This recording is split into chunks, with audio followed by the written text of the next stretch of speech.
Oui, bonjour à tous. Du coup, je fais directement suite à notre conversation là, Fabien, concernant les figures harmoniques. Comme j'en ai une de dessinée sur mon écran et sur l'or, je vais directement la commenter et faire une petite vidéo histoire d'animer un petit peu le, le vidéo bourse. Donc l'utilitaire, l'indicateur qui est utilisé pour ça, il s'appelle ZUP.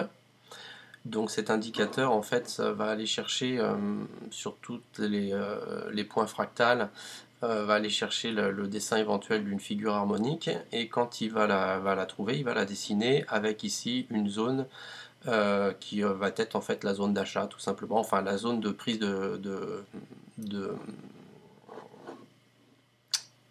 position.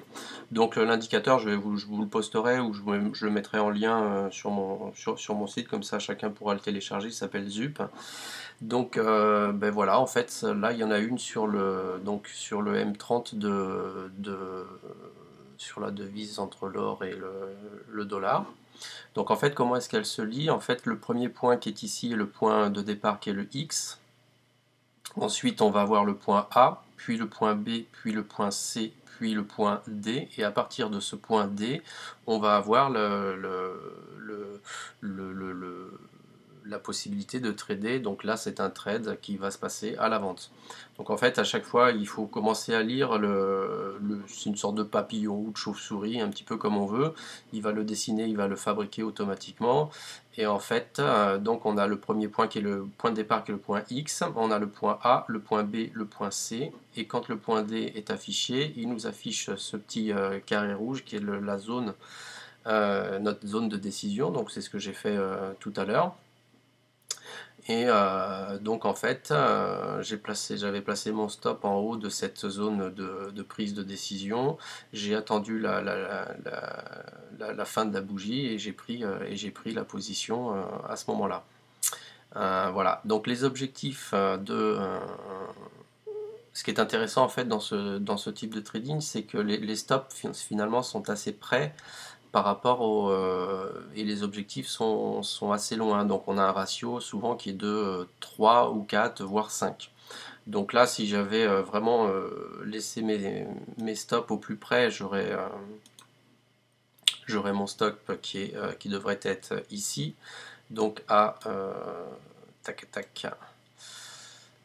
Alors à 281 points de mon ordre sel. Et les objectifs, alors les objectifs, on a les objectifs à trois niveaux. Donc ils expliquent que le premier objectif c'est d'atteindre le point B. Donc on a un premier objectif qui est le point B ici, qui est à ce niveau-là. On a un deuxième objectif qui est sur le point C, et puis un troisième objectif qui est éventuellement sur le point B. Donc les deux étant très rapprochés, j'ai fixé mon objectif moi ici. Voilà, donc c'est pas très compliqué, hein. Elle se dessine toute seule. Il faut attendre la bougie suivante pour confirmer un petit peu le dessin de la figure, parce que ce qui se passe, c'est que la figure peut se dessiner, et puis c'est ce qui s'est passé tout à l'heure, le cours peut continuer à aller dans le sens avant qu'il y ait un véritable retournement. Donc on préconise quand même d'attendre la bougie suivante pour commencer à prendre son ordre. Là en l'occurrence j'étais en M30, donc je l'ai pris un petit peu pratiquement à la fin de la bougie, mais j'ai pas attendu suffisamment, ce qui m'aurait fait prendre de toute façon, vous voyez, mon ordre à ce moment-là. Et puis voilà.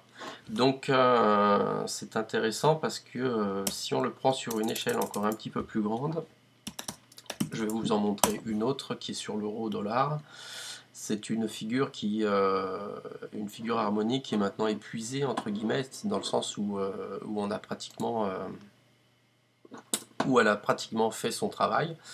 Donc il s'agit de l'euro USD en mode, c'est quoi ça, en mode week-end, en mode par semaine.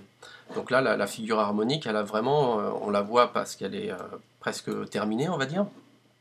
Mais elle a vraiment bien fonctionné. Donc on a le point. Alors elle est à l'envers, hein, elle est dans l'autre sens. Elle est sur un objectif à l'achat.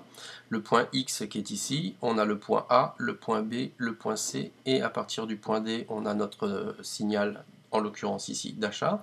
Et bah, donc on voit bien hein, qu'à partir du moment où on a eu ce signal d'achat qui se situe donc à l'intérieur de ce rectangle que l'indicateur nous dessine, on a directement notre signal et puis on a directement le cours bah, qui a fait son pullback sur l'euro pendant.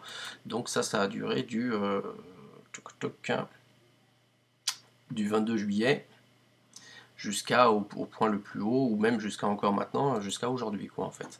Donc on a atteint quoi qu'il arrive le premier objectif qui était, c'est ce que j'aurais fixé comme objectif vu l'ampleur du mouvement là, parce que là on parle quand même d'un mouvement sur le premier objectif qui était quand même de 954 pips, pardon, donc c'est pas rien. Et puis bon bah c'est un trade qui aurait duré extrêmement longtemps, mais en tout cas la figure a vraiment bien marché et elle aurait été positive. En fait, j'ai pas encore tout lu, mais bon, ce qu'on voit encore une fois de plus ici, c'est que le stop, il aurait été placé par exemple juste en dessous le trait, le fin du triangle. Donc on va dire, en prenant un petit peu de marge, il aurait été à 170 pips de sa prise de position pour un objectif, donc je le répète, qui aurait été de 900 pips.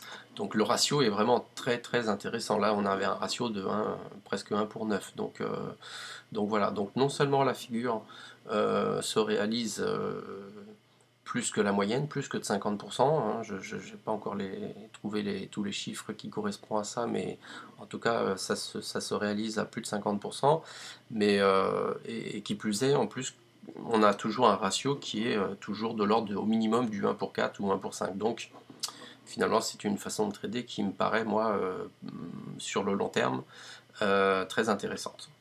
Voilà, j'espère que j'étais pas trop long, et puis que ça vous aura donné quelques petites informations.